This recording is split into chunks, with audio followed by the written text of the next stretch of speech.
For today is gonna be, I think mga kapatid, I was in the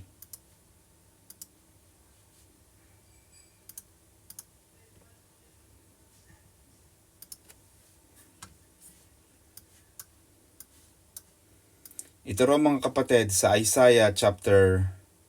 So mga kapatid, sa mga bago po nag-aatin ng ating Bible study, mapapansin po ninyo mga kapatid, ito po ay medyo, I wouldn't say boring, because it's not boring, it's the Word of God. But because this is a Bible study, it's like a theology class.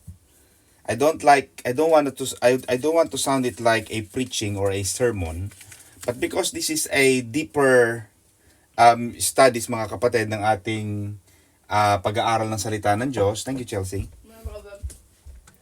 Mga kapatid, so mapapansin niyo mga kapatid that these are more detailed mga kapatid. Yeah, so wag po kayong magtataka kung bakit parang kakaiba, parang matapang, maanghang yata ang mga sinasabi ni Pastor Jay ngayon. Parang hindi po kami nagpapaanghang niyang kapatid. Yan lang po ay nagkataon na maanghang ang ating kinakain. At kami po ay, kumbaga ay, alam mo Sister Edith, para lang kami mga servidora. Okay? Sister Cynthia, di ba ga? Tayo ay naghahain lamang. Kaya lang, ito ang ating topic, kaya tayo ay tinatawag na Full Gospel Church because we read the Bible from cover to cover. Wala po tayong itinatago mga kapatid. Kaya po ito po ang ating pinag-aaralan ngayon. Medyo maanghang to, judgment ng Panginoon. Kaya ang isang nagtuturo talaga, hindi pwedeng pinipili lang. Hindi pwedeng, ay ito lang magaganda ituturo ko para hindi masaktan ang member. May mga ganyan po kasi na naunawaan ko rin naman at hindi ko para tawanan o pahinain o ibaba ang ibang mga co-pastors ko rin. Pero ang paniniwala ng ating iglesia mga kapatid, it's good and it's worth to read the Bible cover to cover. Kasi yan talaga ang words of God. So ang topic natin mga kapatid is Isaiah 24. So mga kapatid, in verses 1, Behold, the Lord makes the earth empty. So makikita natin dito, Sister Cecil, na inia-apply ang judgment, yung hatol ng Panginoon, inia-apply ng Panginoon sa buong daigdig. At magkakaroon talaga ng judgment, magkakaroon ng great tribulation. Ito yung pag nakarinig kayo ng mga salitang great tribulation. So pag nakita natin yan mga kapatid sa Matthew 24:21, then if anyone says to you, look, here is the Christ, or there, do not believe. Verses 21, there will be great tribulation such as has not been seen the beginning of the world until this time, no, nor ever shall be. So darating yon, Sister Cecil, sinasabi ng ni Saint Matthew na darating yung mga paghihirap. We are reading Isaiah, mga kapatid, and Isaiah, as we all know, that Isaiah is based in the Old Testament. As we all know, between Malachi and Matthew, there were 400 silent years. So pag binasa mo yan, and I'm reading this now in the lives of the Maccabees, yung mga Maccabees, ito yung mga empire na mga naghari during those silent years. Kung mapapansin mo, kaya tinawag na silent years yan, Sister Cynthia, because God did not speak at all. Between Malachi and Matthew, there was no God who's talking to man. The words of God ended, apparently, when God spoke to Malachi. And then Jesus came in flesh. He was born as a baby in the book of Matthew. So makikita natin, Sister Cynthia, na there will be great tribulation. Yun ang sabi ni Saint Matthew. Kaya mga kapatid, in the book of Isaiah 24, at ito mga kapatid na mga paghihirap na ito, pagdurusa, darating ito, this will precede the second coming of Jesus Christ. And this was mentioned in Matthew 24:29-30. Ang sabi rito mga kapatid, immediately after the tribulation of those days, the sun will be darkened. So didilim, magkakaroon ng kadiliman. Basahin natin ang Matthew 24:29. Sa panahon ng iyon, ang paghihirap ng kahatulan ng Diyos, Ang araw mismo na nagbibigay ng liwanag, magiging madilim, and the moon will not give its light. The stars will fall from heaven, and the powers of heaven will be shaken.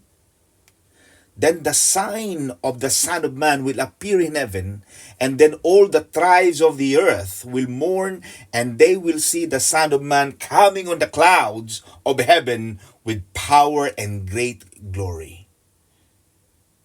So pag nakita natin yon, pagka naramdaman na natin yan mga kapatid, yung paghihirap na yan, because itong paghihirap na ito mga kapatid na sinasabi ni St. Matthew, even though we are studying Isaiah 24, just to give you a brief background, the tribulation will become a sign that Jesus is about to come. Jesus is coming back. Matthew 24:31, and Jesus will send his angels with a great sound of trumpet, and they will gather together his elect from the four winds, from one end of heaven to the other. So mga kapatid, pag-aaralan natin yan. But I'm just giving you a highlight kung bakit sinasabi na yung kahirapan na yun mga kapatid ay darating. Magkakaroon ng kahirapan mga kapatid. At yun ang ating sinasabi rito mga kapatid, na darating ang mga paghihirap kaya dapat naghahanda tayo. Because yung kahatulan ng Panginoon, nagagalit ang Diyos eh. At makikita mo kapatid na Cynthia, itong ginagawa, itong prophecy, itong sinasabi ni Prophet Isaiah, this is the works. These are the works of God the Father. Ito siya eh. Ito yung judgment niya. As with the people, so with the priest, as with the servant, so with his master. Ang pinapakita rito ni Prophet Isaiah mga kapatid is that even yung mga taong matataas, even yung mga pare at mga saserdote, even yung mga alipin at mga amo, mga hari, pag dumating ang kahatulan ng Panginoon, walang mataas, walang mababa, lahat yan pantay-pantay parang COVID. Amen mga kapatid? Noong nagkaroon ng COVID, Sister Edith, walang mayaman. May kakilala kami, kakilala ng kapatid ko na bilyonaryo daw sa Green Hills, tinamaan ng COVID, patay. Eh pag may sakit talaga, patay. Walang mayaman, mahirap. Ganon din ang judgment ng Panginoon. When the judgment of tribulation comes, it will complete in its scope. Parang apoy ang kapatid. Walang pagdinaanan yan, sunog lahat. Now, may mga tao naniniwala mga kapatid. Some believe that the church will be left on earth to endure the great tribulation. But there are theologians, there are biblical scholars believing that they will be miraculously protected by Jesus Christ. The Christians will be protected during the time of tribulation. Yung tribulation mga kapatid, ito yung paghihirap.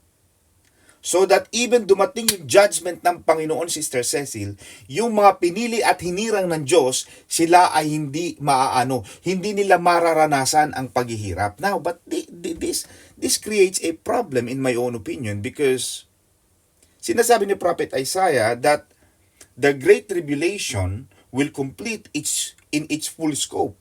So walang makakaligtas. So in my own opinion mga kapatid, it makes sense for God to remove his redeemed before this great period of tribulation. So only those who do not trust in him during the great tribulation have to suffer these judgments. So yung mga kapatid, yung mga pinili, Sister Edith, yung mga pinili at hinirang ng Panginoon, yan ay kukuhanin muna ni Jesus. Aalisin niya muna sa buong daigdig. Aalisin tayo mga kapatid. Aalisin tayo, Sister Edna Ambi ng Israel. Aalisin muna tayo ng Panginoon bago na niya ipadala ang kanyang kahatulan sa buong daigdig, upang tayo mga kapatid na patuloy na naniwala sa Panginoon, tayo ay hindi makaranas ng paghihirap. Yan ang sinasabi mga kapatid ng Panginoon. Kaya pag binasa mo ang John 3:17, kaya maganda mga kapatid, talagang alam natin ang Biblia. Ang sabi Sister Cynthia ng Panginoon sa John 3:17, alam na natin ang 16. We all know John 3:16. Upang ang sino mang sa kanya ay sumampalataya ay magkaroon ng buhay na walang hanggan. But in 3:17 or 3:18, hindi hinahatulan ng parusa ang sumasampalataya sa anak. So, when you believe in Jesus, this is the problem with the Muslims. And this is because the Muslims they believe in Jesus as a prophet, but their belief system is wrong because they don't believe in Jesus Christ as the Son of God. But the prophet John, or rather than John the Beloved, wrote in John 3:18, hindi hinahatulan ng parusa ang sumasampalataya sa anak. John the Beloved was saying that those who believe in the Son of God, which is Jesus Christ, will not be punished, ngunit hinahatulan na ang hindi sumasampalataya sapagkat hindi siya sumasampalataya sa kaisa-isang anak ng Diyos. Yon. Kaya in John 3:18, it was very clear na yung mga hindi nananampalataya sa Diyos, sila ang makakaranas ng galit at kahatulan ng Panginoon. Kaya napakaswerte natin, Sister Priscilla. Alam mo, napakaswerte natin mga kapatid. Kaya may kanta tayo, Sister Cecil, na meron tayong kanta na, and we which are alive in Jesus will be saved in the twinkling of an eye. Tayo mga kapatid ay kukuhanin ng Panginoon. Hindi niya hahayaan na ikaw ay magkaroon ng kahatulan sapagkat ikaw ay sumampalataya, naniwala, minahal, nagmahal sa Panginoong Jesus. Wow! Alam mo, Sister Edith, yan ang pinakamasarap na mangyari sa atin. Itong buhay natin mga kapatid, this is just the flesh. We only live, we're supposed to live, Sister Edna, the Bible is clear that we only live until 75. If we go back to 80, 85, bonus na yung kapatid. But when we have this life, the spiritual life, the heavenly life that God has promised to you, Sister Cecil, Jesus said, you shall live with me in paradise and you will have an eternal life. Buhay sa langit, walang katapusan, mga kapatid. That's the thing. Okay? So magpuproceed tayo mga kapatid. In verses 4 to 6, the earth mourns and fades away. Bakit umiiyak? Bakit umiiyak ang lupa? Bakit umiiyak ang daigdig? Bakit daw mawawala ang mundong ito? Because pagdating ng Great Tribulation, yung malaking pagdurusa, ang buong daigdig mga kapatid ng ating earth will be afflicted by the judgments of the Lord. Napapahamak ang lupa. Nagkakaroon ng problema ang daigdig dahil sa ating mga kasalanan. Revelations 8:7-13 describes the terrible effect of the judgment of the Lord upon the earth. So basahin natin ang Revelations 8:7-13 mga kapatid. Dahil Bible study naman ito. The first angel sounded and hail, and fire followed, mingled with blood, and they were thrown to the earth. And a third of the trees were burned up, and all green grass will burned up. Ngayon nga, nagtatanim tayo ng mga green grass. Pero pagdating sa Great Tribulation, Sister Edith, those trees shall be burned. Revelations 8, chapter 8, verse 8, then the second angel sounded, and something like a great mountain burning with fire was thrown into the sea, and a third of the sea became blood. So pati yung mga dagat, Sister Edith, naging dugo na. Verse 8-9, and a third of the living creatures in the sea died, and a third of the ships were destroyed. So lahat ng mga, 1/3 ng mga nasa dagat ng mga isda, ng mga seafoods, sea creatures will die. The third trumpet, the third angel sounded, and the great star fell from the heaven, burning like a torch, and it fell on a third of the rivers and on the spring waters. Yung mga bituin malalaglag sa kalawakan. And many men died from the water because it was made bitter. So pag uminom ng tubig, Sister Cynthia, mapait na ang tubig. Revelations 8:12. Then the fourth angel sounded, and a third of the sun was struck, and a third of the moon, and a third of the stars, so that the third of them were darkened, a third of the day did not shine, and likewise the night. So wala nang gabi, wala nang araw, lagi na lang madilim. Kaya mapapansin mo mga kapatid na marami ang nagsisuicide kapag winter. Dahil lagi madilim, malungkot, gloomy. And that was the impact of God's judgment. Yun ang resulta pag nagalit ang Diyos. Kasi ang Diyos mabait siyempre. Pero lahat ng bagay may hangganan.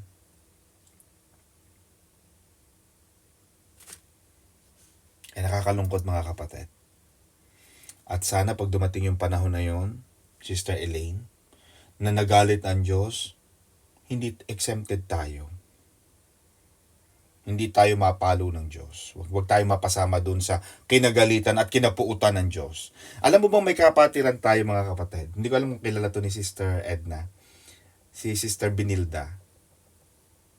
Nung lumindol, Sister Cynthia, lumilindol niya sa Batangas para nagkakaroon ng volcanic eruption. Alam mo, nagpunta silang pamilya nila sa church. Sabi niya, Panginoon, kung talagang ito ng katapusan namin, at least nandito kami sa church. Hindi naman mapoprotektahan sa ng church, pero alam mo yung ganong feeling na, Panginoon, if this is the end, Panginoon, may it be the final breath ng aming buhay na nandito kami sa iyong presensya. At ganon din tayo mga kapatid. Do not be caught by death without Jesus. Hindi na ito ang panahon para mag-backslide. Alam mo yung kanta natin, Sister Cynthia? Hindi na ito ang panahon para mag-backslide. Hindi na ito ang panahon, mga kapatid, para iwanan natin ang presensya ng Diyos. This is the time to keep our faith burning.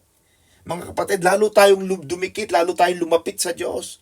Now, ang tanong, ito ba ay kasalanan ng Diyos, Sister Cecil? Na ang Diyos ay nagalit sa lupa? Or ito ay kasalanan ng tao? Hindi. Because sinasabi ni Propeta Isaiah, the earth is also defiled under its inhabitants. Ang nagpadumi ng daigdig mga kapatid ay ang tao din. Tayo ang nagpasira.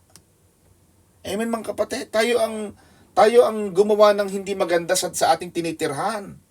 Kaya ngayon, nauuso ngayon dyan, Sister Arlene Lusong sa Pilipinas, yung tapat mo, linis ko.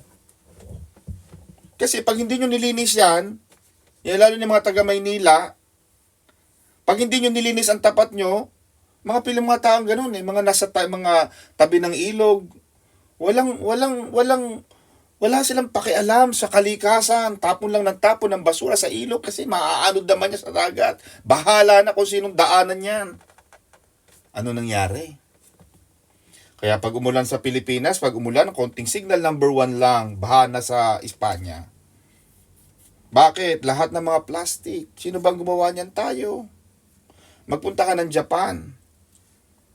Wala kang makikita nagtatapon ng basura sa tabi. Lahat yan, dinadala sa basurahan. At pag nasa basurahan, kinukolekta ng basurero, itinatapon sa tamang tapunan. Ang Pilipino, hindi. Tapos magtataka pa tayong lagi na baha. Ay sino bang gumagawa ng baha? Talaga namang umuulan. Ang trabaho natin, gumawa tayo ng kanal at wag nating harangan ng mga plastic. Kaya makikita mo yung mga patalastas ngayon. Yung mga isda, ang kinakain nila, mga plastic. Maraming isdang namamatay. Plastic ang nakakapatay sa kanila. Walang pakialam ang tao. Now, sino may kasalanan?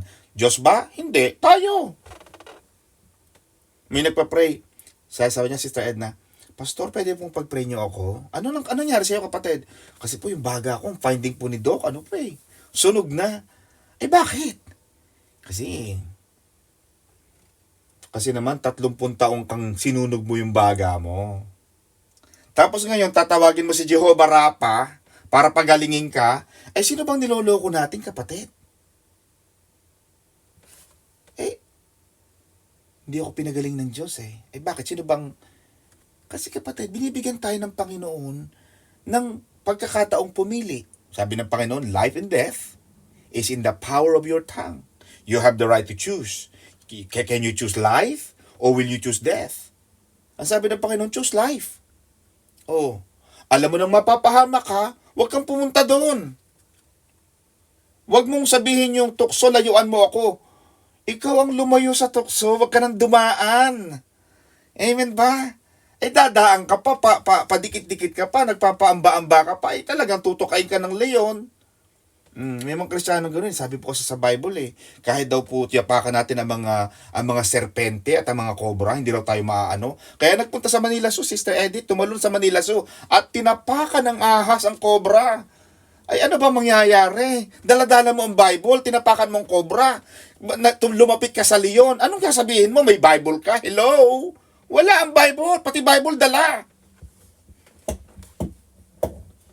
Hindi mo pwedeng gamitin ang Biblia sa leon kasi ang leon talagang kumakain niya ng carnivorous yan Kasamahan niya nung missionary na nagpunta sa Mindoro, nangaral ng salita ng Diyos. Sister Cynthia.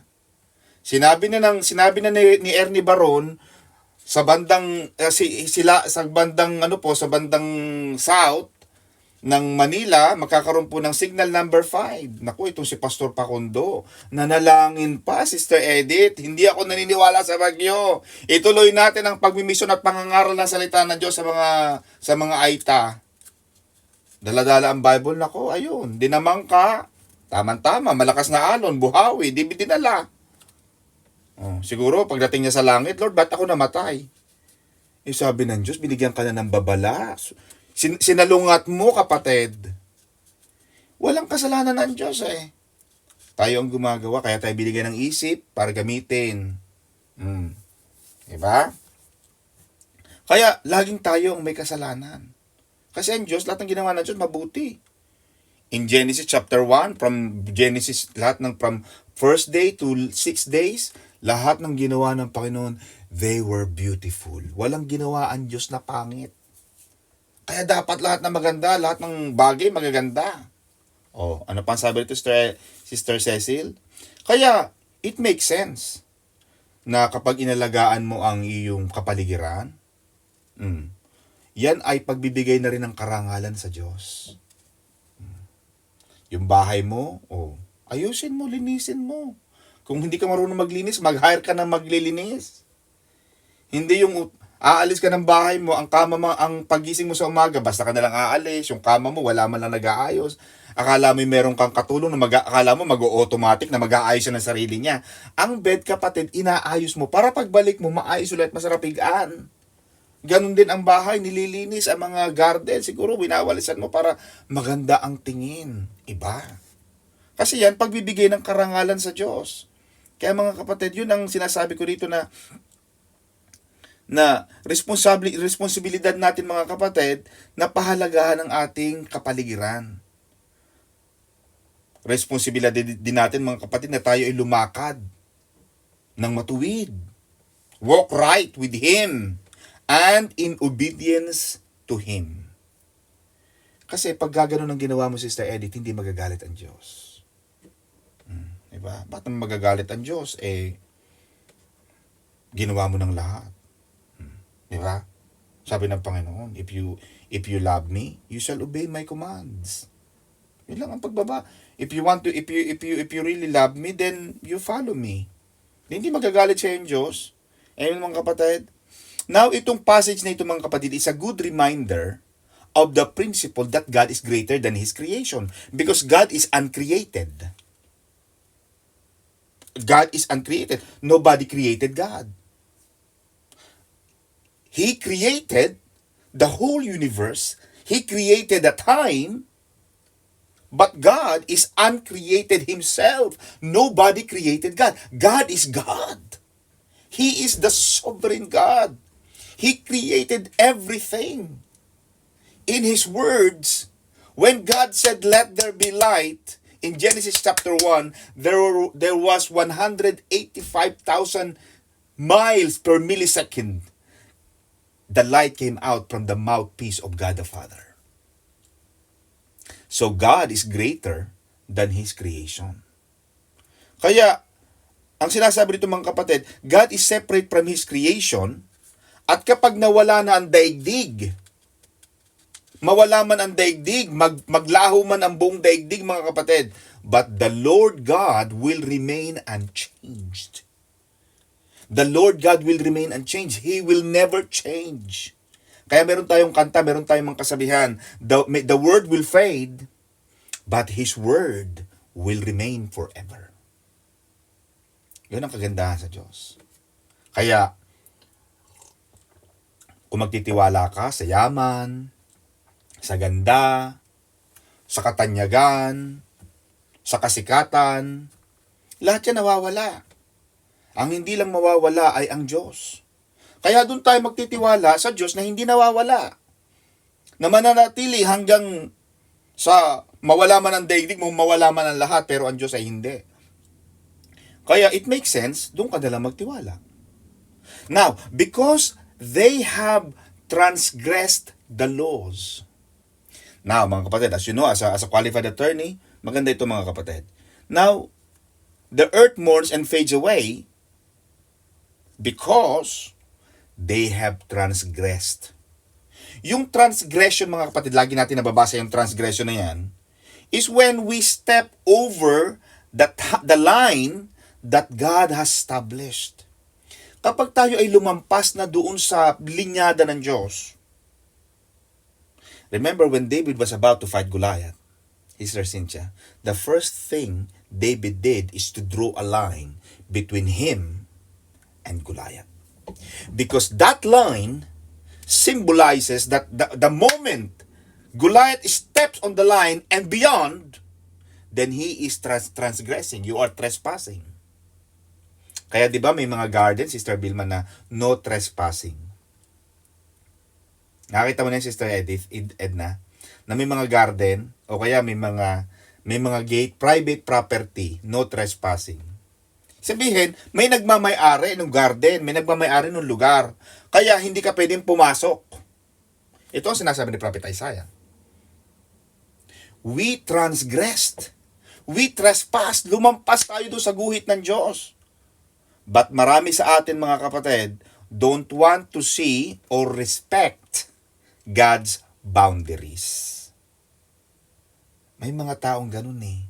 May mga taong, alam mo, ang prinsipyo, Sister Edith, masarap gawin ang mali. Diba? Ganun ang paniniwala nila.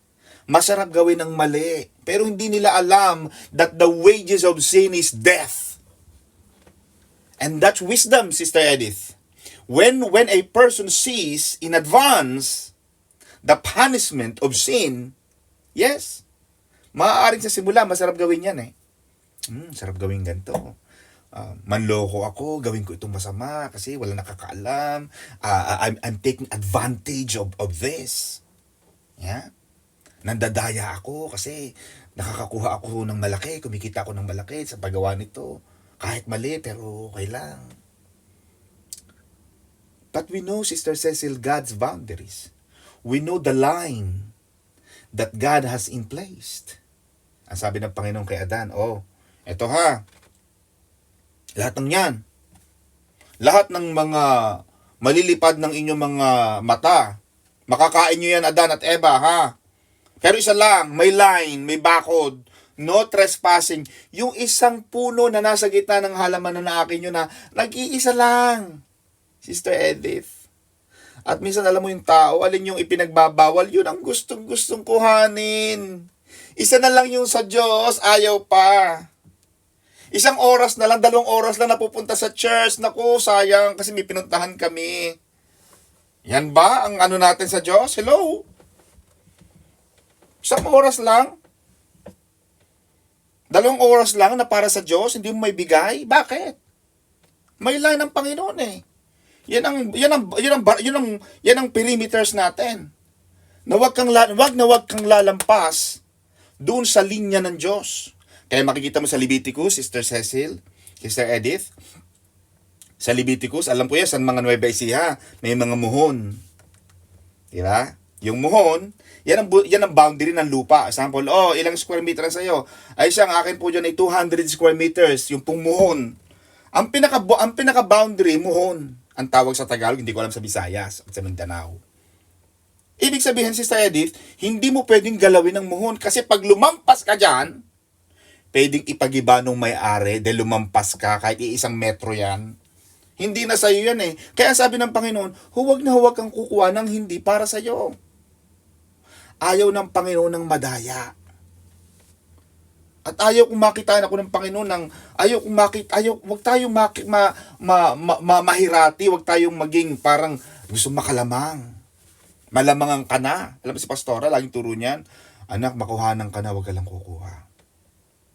Kahit sa hatian, alam mo yung hating kapatid, di ba? Sister Edna, yung mga Pizza Hut, di ba? Hahatiin mo yon. Ang hating kapatid,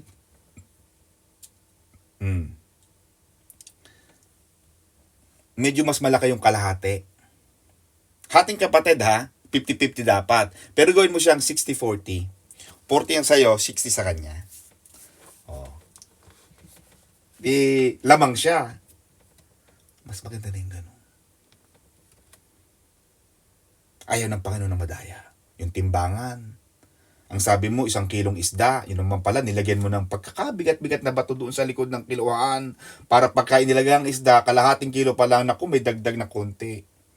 Di madaya. Yung mga nagtitinda ng toyo, nagtitinda ng mga gatas, nagtitinda ng mga suka, puro banto ang tubig. Diba? Ayaw ng Panginoon na madaya. Bakit? Line niya ng Panginoon. At may mga tao, ayaw nilang irespeto, igalang ang boundary ng Diyos. Transgression is the spirit of our age. Ibig sabihin, Sister Edith, kaya makikita natin sa mga slogan ngayon, just do it. Diba? Kahit ano yan, just do it. Kung saan ka masaya, doon ka. Pero paano kung ang kasayahan mo, mali? Kasi pwede kang maging masaya eh. Pero mali. Hello? Masaya ka, pero mandadaya ka. Yayaman ka, pero kailangan mong manloko ng kapwa. Dadami ang kita mo, pero kailangan mong mandenggoy, manggancho. Masaya ka. Masaya ang mga anak mo kasi nakakapagpadala ka ng malaki. Pero, we are trespassing between the line that God has in place, has set in place. Merong boundary, may boundary ang Panginoon eh. And we have to respect. And we have to see and honor the boundaries of God. Ayaw ng Panginoon na nakakalamang. Because the God that we serve, Sister Elma, is the God of justice. Diyos ng katarungan yan eh. Kaya ang justice, Sister Elaine, may piring sa mata. Justice, balance. Nakadaya ka dito ha. Sige, yari ka sa kabila. Kaya mas maganda na yung hindi ka mandaya. Pag ang Diyos na ang gumanti dyan, ay di, kung ano man ang gawin ng Panginoon, depende sa ginawa mo. Kaya ang sabi ng Panginoon, sa anumang takalan, anuman ang ginawa mo sa kapwa mo, whatever you want others do to you, do them. Kung ano man ang gusto mong gawin ng iba sa'yo, gawin mo sa kanila. Kabaligtaran noon, Sister Edith, whatever you don't want others do to you, don't do it to them. Huwag mong gawin sa iba ang ayaw mong gawin nila sa iyo. Diba? Ayaw mong maloko ka, ayaw mong mga huwag kang gumawa noon. Because whatever you do in darkness shall be exposed to light. Kaya kung ma-expose man yan, Sister Edna, nalaman pa lang nila, maganda naman ang ginawa mo. Di okay lang. Na-expose. Kaya ma-expose kay wala eh. Kung ma-expose yan, tapos mali. Ma-expose, tapos we stepped beyond the line of God. Kaya di ba may mga ganyan na break all the rules, relax, no fear, mga ganyan. Di ba? Kaya, because ang ipinapahiwatig ng maraming mga slogan na yaan is they don't have to respect the boundaries of God. Kaya ngayon sa Amerika, I think pag nagpunta ka ngayon ng, I think somewhere in Houston, Texas, Sister Cecil, wala na ngayon doon kang mga part of the, some states in the United States of America. They don't have any more big names and clothings. Wala nang nag-i-invest ng malalaking investor kasi wala eh. Wala nang batas eh. Lahat ng tao sa Amerika nga may baril. Kasi pwedeng gamitin ang baril. Lahat ng tao may baril. License, na nabibili lang ang baril para ka lang bibili ng 1 kilong isda. Di ba? So ngayon, I was speaking to one of my clients in Nottingham. Sinasabi niya na, ay hindi, sa Amerika ngayon, pag kahit magpapagasolina ka lang, kailangan naka-ready ka na mag-fire. Because hindi mo alam ang mga hold-upper. Nakakatakot, mga kapatid. Hindi ko alam kung totoo yan, but that's what I heard. Kaya, ngayon, sa Amerika, sa ibang state ng Amerika, wala nang mga Gucci, wala nang mga big brands, because wala nang batas. Hindi na nila ginagalang ang batas. Kaya, yung ibang mga nagbablog, nagagalit na sila sa state. Bakit ganon? Wala nang mabiling pagkain dito. Sino pa mag-i-invest dyan? Wala naman kayong ginagalang. Lagi nyo nang gusto, susunugin nyo ang mga establishment para makuha nyo ang mga produkto. Sinong tangang investor ang pupunta pa dyan sa inyo? Ganon din sa Pilipinas.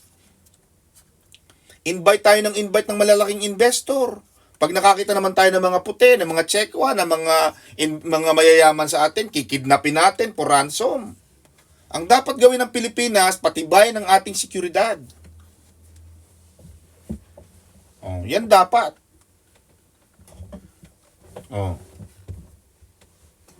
Kaya noon, maraming takot eh. Hindi walang yung mga adik. Walang makalabas-labas. Yari sila. Ngayon, hindi. Balik na uli eh. Walang kinatatakutan eh. Because they don't respect the boundaries of God. Kaya tayo mga Kristiyano, mga kapatid, we need to respect. Kailangan nating igalang ang mga batas ng Diyos. Because laws are not designed for people who are like us. Ang batas, mga kapatid, ay ginawa para sa mga makasalanan. But laws are designed for us so that we are protected from His judgment and we are protected from pain. Para hindi ka masaktan, Edith, huwag mong hawakan yung mainit. Ayaw mo pala masaktan eh. Edi, ayaw mong makulong, ayaw mong mapahamak, huwag kang pumatay, huwag kang magnakaw. Kasi pag pumatay ka, oo nga, walang makakakita sa'yo, pero eventually mahuhuli ka rin. Nagnakaw ka, gumawa ka ng masama, mahuhuli ka rin. Kung wala kang ginawang masama, kahit saan makakapunta ka, wala kang kinatatakutan. Laws are there to protect you and me from pain. To protect you from judgment. Para hindi ka hatulan ng Diyos, edi sundin mo na lang. Lahat yan, kailangan pagsunod. Kaya tama sabi ni Pastor, isang araw nag-usap kami, sabi niya, Sister Cecil, alam mo anak, obedience is the road to blessings. Gusto mo dumami ang pera mo? Di, ano ba ang batas ng kasaganaan? Mag-ipon, magtanim, mag-impok. Hindi yung pagkakasweldo, nako, bili ng ganito, bili ng cellphone, bili ng bagong ganito, bunto ng babili ng bagong alahas, hindi marunong mag-ipon, tapo ng pera. Lahat yan, batas. At pag iginalang mo ang batas, gaganda ang buhay mo, road to blessings. Amen ba mga kapatid? Kaya kailangan nating igalang ang batas. Batas ng tao, igalang mo yan. Ang sabi, huwag kang tatawid, marami nang namatay din eh. Huwag ka nang tumawid. Tingnan ko nga kung may namatay, nasagasaan ka. Gusto mo bang itry kung may mamamatay nga? May mga taong ganon. Gustong, ano kaya? Totoo kaya yun? Hindi. Ayan. Sasagasaan ka. May mga taong ganun, may nakikita sa Pilipinas, sa South Expressway, may nakikita ko si Sister Erlinda, nag-aarimuhan sa pamasahe. Alam mo ginagawa? Tumatawid sa South Expressway. Eh, ang takbo ng sasakyan doon, Sister Edith, nasa 100 kilometers per hour. My God! Para makatipid? For what? Huwag mo nang tangkaing i-disrespect ang batas. Batas ng tao yan, irespeto mo yan. Ginawa yan para hindi ka masaktan. Amen ba mga kapatid? Huwag mo nang i-challenge. Marami nang namatay dyan. Kaya ako pag nag-a-advise, attorney, ito po ang nabasa ko po sa internet O sige, ginawa mo yan. Pero sinasabi ko sa iyo marami nang na-refuse dyan, marami nang malaki na gastos dyan, kaya binabalaan kita. Ngayon, kung gagawin pa rin ang gusto mo, be my guest. Now, the Hebrew word, because they have changed the ordinance. Binago ng tao ang batas ng Diyos. Minsan binabago ng tao You see, the Hebrew word for ordinance here na ginamit is Torah. The Torah, T-O-R-A-H, which means that it's the law of God and the word of God. Kaya ang tao, pag pinalitan mo ang batas ng Diyos, mankind is ripe. Hinug na tayo para hatulan ng Diyos because we have changed God's word into something lighter, into something more acceptable. O sige na, pagaanin natin. Yung mga batas ng Diyos na bawal magnakaw, bawal magganito. Kaya nauso yung sister Rialyn, yung white lies. White lie. Kaya sabi ng anak ko, Daddy, why was it called white lie? Siguro para hindi makita, siguro white siya, pero lie pa rin yun. Huwag tayong mahirati sa white lie, red lies, green lies. Lies lang lahat yang kapatid, kasinungalingan yan. At ang lahat ng kasinungalingan, yan ay mali. Amen mga kapatid? Kaya, pagka mali, sinungaling ka, nandaya ka, pero minsan, okay lang. Sa Amerika, di ba, minsan may mga gano'n sa iba't ibang bansa. Nagnanakaw, mga Robin Hood. Magnanakaw sa mayayaman para ibigay sa mahihirap. Di ba? Kaya ngayon si Robin Hood may palabas at may kwento pa. Celebrated. Kaya meron tayo, Pastor Johnny, dito na Guy Fawkes. Guy Fawkes. Yung pumasok sa, di ba, Sister Cynthia? Yung pumasok yung sa bahay ni Queen, dito sa, saan nga yan, Pastor Jay? Sa Buckingham Palace. Isineselebrate ng tao mga kapatid. Alam mo yung tao ngayon, ganun Gusto nila yung bad boy. Di ba? May mga babae ngayon, gusto nila bad boy looking. Mga tipong mga mala Robin Padilla na parang kapre nagpapausok. Gusto nila mag bad boy image. Gusto nilang ganun. Gusto nila yung talagang dirty looking. Pero pag binugbog sila, bakit Lord? Kala ko po pa, Jeremiah 29:11, that your plan for me, you have planned for me a great future. Bakit po ganire? Anak, ikaw ang pumili. Kaya wag nating iibahin mga kapatid. Wag nating i-celebrate yung masasama sa Pilipinas. Pag mga magnanakaw, lalong sineselebrate, hindi napaparusahan. Amen ba? Pag ang mga nagnakaw, mga matataas na opisyales, labas agad yan. Panalo sa kaso. Pero yung mga mahihirap na nagnakaw ng 1,000, 555 na sardinas, Bartolina ka agad. Sardinas lang ang ninakaw. Pero yung mga ibang mayayaman, bilyon-bilyon na nanakaw, labas agad yan. May mga karapatang pantao pa, may mga CHR pa na yan. Commission for Human Rights. Pero yung mga magulang na narip ang mga anak, na nakawa, napatay, walang human rights yun. Yung nakapatay lang ang meron. Because we changed the law. Alam ko yan because I'm a lawyer myself. Huwag nating palitan yon. Hindi natin dapat palitan ang mga batas ng Diyos. Mankind has changed the word of God by replacing it with substitute. Kaya, si Satanas, pinapalitan niya Sinabi ba ng Diyos na pag kumain ka ng prutas na ito, mamamatay ka? Hindi totoo yun. Huwag ka maniwala dyan. Pag kumain ka nito, alam mo, hindi ka mamamatay. Pag kumain ka ng prutas na to, Eva, magiging parang Diyos ka, magkakaroon ka ng karunungan. Trust me. Mas pinaniwalaan pa ni Eva ang ahas. Ganun ang tao ngayon. Mas gusto nating marinig yung ibang mga bagay na masarap pakinggan, na parang, masarap pakinggan to siguro nga, siguro nga. Pero tayo naman ang magsasuffer ng consequences. Kaya si Eva at si Adan, pinalaya sila sa halamanan ng Eden because pinalitan nila ang salita ng Diyos. Ang utos ng Diyos ay huwag mong kakainin yan by all means because you shall surely die. When they ate the fruit in the middle of the garden, Sister Edith, the hands of God, the Spirit of God left Adam and Eve. Nagtampo ang Diyos. Pumasok ang kamatayan sa buhay ng tao. Naramdaman ni Eva at ni Adan na sila'y hubot-hubad because wala na ang kamay ng Diyos. That is a form of death. Ang tawag dyan, Sister Cynthia, spiritual death. Yung nawala ang kamay ng Diyos, yung nawala ang Espiritu ng Diyos, the Spirit of God, He left. Look at what happened to Job, Sister Edith. Sabi ni Satanas, Panginoon, hindi ko mapasok si Job because nakapatong yung kamay mo sa ulo niya. Tanggalin mo ang kamay mo, Panginoon, sa ulo niya. Tanggalin mo ang kamay mo sa buhay niya. Tingnan ko lang. Hindi ka kayang pasukin ng diablo kung ang kamay ng Diyos ay nasa sayo. Sasabihin ko sa iyo, kapatid. But when you have the hands of God protecting you, when you always read the Psalm 91, kaya yung Psalm 91 ng kapatid, napakaganda nitong awit ng Psalm 91. Psalm 91 is very clear. Ang sinasabi mga kapatid sa Psalm 91 is very clear.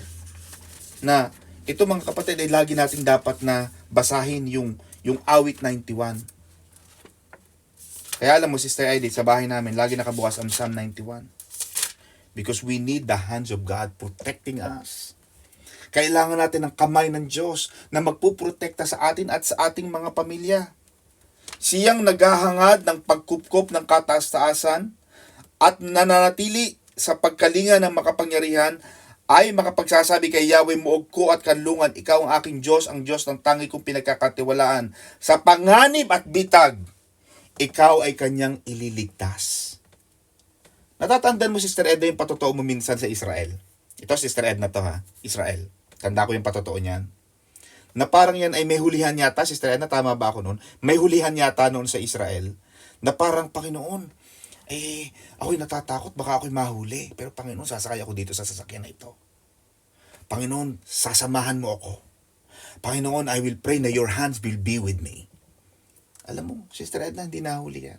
Pero alam niyang may danger. Ganon mga kapatid ang anak ng Diyos. When you have the hands of God protecting you, no weapon formed against you shall prosper. Walang gawa ng kaaway, walang armas na ginawa laban sa iyo ang magtatagumpay. Amen. Parang nagpipreach si Pastor Don, mga kapatid. Grabe. Bakit? Ito sinasabi ng Panginoon. Sa panganib at bitag, ikaw ay kanyang ililigtas. At kahit anumang matinding salot ay hindi ka magdaranas. Lulukubang kaniya sa lilim ng kanyang malapad na pakpak at sa kalinga niya ay palagi kanyang nakatitiyak. Iingatan niya at ipagsasanggalang pagkat siya'y matapat. Hindi ka matatakot sa gabi at hindi ka matatakot sa araw, maging sa gagawing bigla ang paglusog ng mga kaaway. Ni sa anumang pagdating ng salot, pagkagat ng dilim, sa pagpuksa ay wala kang takot sa araw mang dumating. Yan ang kagandahan mga kapatid. Pag ganyan kayo ng Diyos, Sister Edith, dapat ganyan lagi kayo ng Panginoon. Kaya sabi ng Panginoon, if you are with me and I'm with you, if you abide in me, alam mo, Sister Cynthia, when I was reading that, listen to this carefully. You may have never heard this ever before. Ang sabi ng Panginoon, Sister Edith, look at this. If you abide in me, Jesus was talking, Sister Cecil. Jesus said, if you abide in me, ibig sabihin, if you love me, if you obey me, if you abide in me, ang sabi ni Jesus, in me, Sister Edith, sabi ng Panginoon, if you abide in me. The next verse says, we will come. Ang sinasabi mga kapatid is, kapag minahal mo si Jesus. And then the succeeding verse, Sister Cynthia said, there was the Spirit of the Trinity. Jesus was saying, when you love Jesus, you also love God the Father, and you also love the Holy Ghost. When you love Jesus, you love God the Father, and you love the Holy Spirit. 3 in 1. Pag nagmahal ka kay Jesus, minamahal mo na ang Diyos Ama, at minamahal mo na ang Diyos Anak, at minamahal mo ang banal na Espiritu. Because they are 3 in 1. Kaya Jesus said, if you love me, we, God the Father, God the Son, the Holy Spirit, we will come to you. Mahaba pang preaching yan mga kapatid, but ito sinasabi ko mga kapatid na kailangan lagi tayo nagmamahal sa Diyos. Because people have broken the everlasting covenant. Nakipagkasunduan ang tao mga kapatid sa Diyos. Ang Diyos nakipagkasunduan sa tao, nagkaroon ng covenant, nagkaroon ng agreement. But man turned his back. Tumalikod ang Diyos sa tao. Sa halip na ang pangako ng Panginoon magkakaroon ng promised land, anong ginawa ng mga Israelita? Sinuway nila, naging reklamador sila. Ginalit nila ang Diyos. Kaya ang Diyos nagagalit. Amen ba mga kapatid? Kaya ang Diyos pag nagtiwala sa atin, huwag mong sisirain. Amen ba mga kapatid? God was expecting for you and me to honor our covenant. Hindi pwedeng madaya tayo sa Diyos. Amen ba mga kapatid? Kaya ang Panginoon, Sister Cynthia, He is looking for people He can be proud of. Look at Job. Look at Abraham. When Jesus was baptized in the river of Jordan, Sister Edna, God the Father, when Jesus arose from the water, submerged from the water, He rose again, and the heavens opened. The Holy Spirit came down in a form of a dove. And God the Father, the Trinity, working. The Father speaking on heaven, Jesus Christ on earth, God the Son, and the Holy Spirit coming like in a form of a dove. God the Father spoke from heaven, He is my beloved Son, with whom I am well pleased. Naghahanap ang Diyos ng mapapagkatiwalaan. Kaya ako mga kapatid, gusto ko mapagkatiwalaan tayo. Pag binigyan ka ng tungkulin ng Panginoon, gawin mo yan with the best of your ability. Hindi pwedeng pabanjing-banjing, hindi pwedeng second class. Kaya yung ating teaching last week, nung last Sunday, pursuit of excellence mga kapatid. Ang isang taong nag-e-excel, pinagpapala ng Diyos yan. Makikita mo sa Biblia, Sister Cynthia, na lahat ng mga pinagpala ng Diyos, they excelled in their calling. Amen mga kapatid? The covenant of God, the covenant God made with mankind after the flood. Ang sabi ng Panginoon, yung kasunduan ng Panginoon, yung covenant na tinatawag, in Tagalog, kasunduan, yung sinabi ng Panginoon, Sister Edna, na hindi ko na muling gugunawin ang tao sa pamamagitan ng baha. Genesis chapter 9 verse 16, everlasting covenant yan. Kaya ngayon siguro kahit galit na galit ng Panginoon, hindi na siya makapagpadala ng baha. Bakit? Nakatali na siya doon sa kanyang salita, bound by His word. At yun ang limitations ng Diyos. His word. Kaya sabi ng salita, Sister Cynthia, ng Panginoon, my word will not return void. Pag nagsalita ang Panginoon, kailangan mangyari yan. The covenant God made with Abraham, yung tinatawag na Abrahamic covenant, and his descendants is called an everlasting covenant. Nasabi ng Panginoon kay Abraham, sa pagpapala ay pagpapalain kita. Sa pagpaparami ay pararamihin kita. Ang sino mang sumumpa sa iyo ay susumpain ko. Ang sino mang magpala sa iyo ay pagpapalain ko. Those are part and parcel of Abrahamic covenant. Ano pa ang eternal, ang sinasabing everlasting covenant mga kapatid? The covenant God made with David. Ang sabi ng Panginoon kay David, sa iyo magmumula ang Mesiyas. Sa iyo magmumula ang Messiah from your bloodline.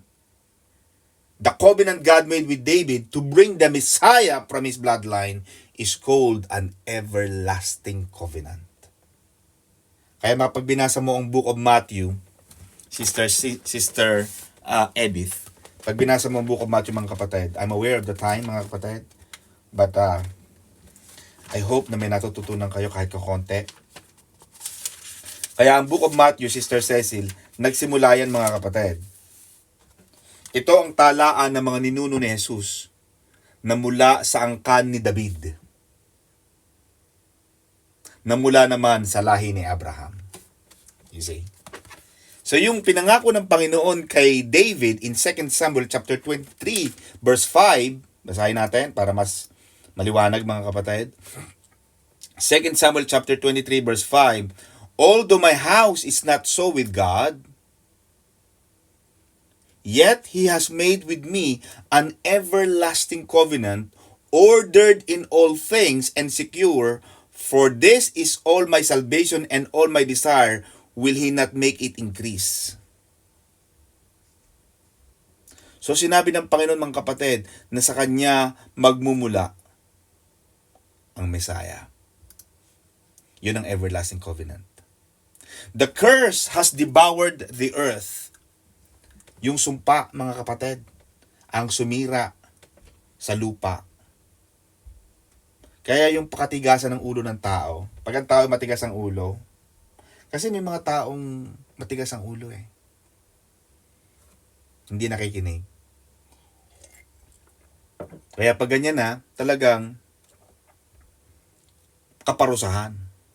Yung repeated rejection, mga kapatid, of God will bring the ultimate judgment. Yung nakakarinig na salita ng Diyos, yung ang sabi nila, Sister Cynthia, ang pinakamalakas na hagulhol sa impyerno ay yung mga taong nakakilala na sa Diyos at tumalikod. Yung mga taong nakarinig ng salita ng Diyos, ngunit hindi nila tinanggap si Jesus. They kept rejecting Jesus Christ. They never accepted, they never acknowledged Jesus Christ as their personal Lord and Savior, and they are going to cry so loud in hell because they rejected Jesus Christ. Naging matigas ang kanilang mga puso. Ano pa, mga kapatid? Kaya pa nagpadala ang Panginoon, Sister Charmy, ng kahatulan sa lupa, yung Great Tribulation. Tapos na ang maliligayang araw ng tao. Kaya tama yung kanta, Sister Edith, ng mga lasinggero. Sister Edna, alam mo kanta ng mga lasinggero, Sister Edna? Sa langit, wala ng beer.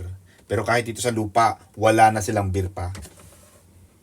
Tapos na ang kanilang maliligayang araw because dumating na ang kahatulan ng Diyos. Ang sabi ng Matthew 24:38, the days for eating and drinking, marrying and giving in marriage shall stop before the great tribulation. Pero alam mo, Pastor Jay, ang nakakatuwa dito. Sinasabi rin ng Revelation na bago dumating ang kahirapan, Sister Charmy, Sister Cynthia, bago dumating ang great tribulation, we shall be changed. We will be taken by God. Dito sa lupa, Sister Edna, kukuhanin tayo ng Diyos at katatagpuin tayo ng Diyos. We shall meet Jesus Christ in the air. Yun ang tinatawag na raptured. Kukuhanin tayo ng Panginoon sa lupa upang hindi natin maranasan ang kapighatian.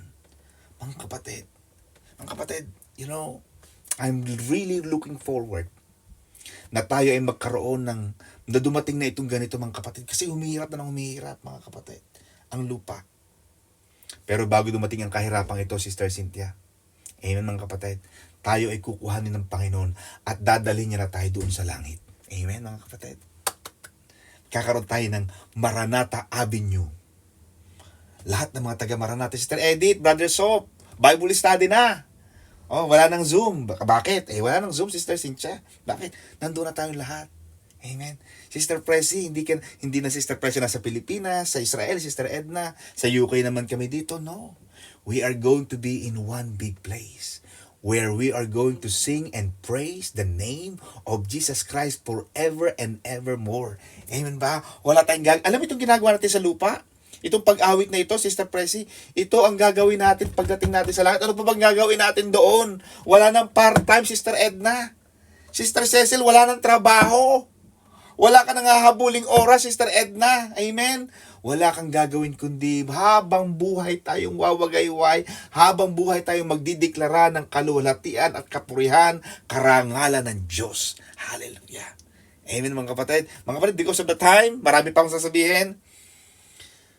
Pero nakuha nyo na, mga kapatid. Nakuha nyo na ang lahat kung gusto kong sabihin, mga kapatid, na tayo maghanda. Maging mabuti, mabuting tao, mabuting kapwa, mabuting halimbawa sa mga tao, mga kapatid. Alisin na natin ang mga bagay na nagpaparumi sa atin. Magsisi na tayo sa ating mga kasalanan. Forget the past. Amen ba? We are now into a new year.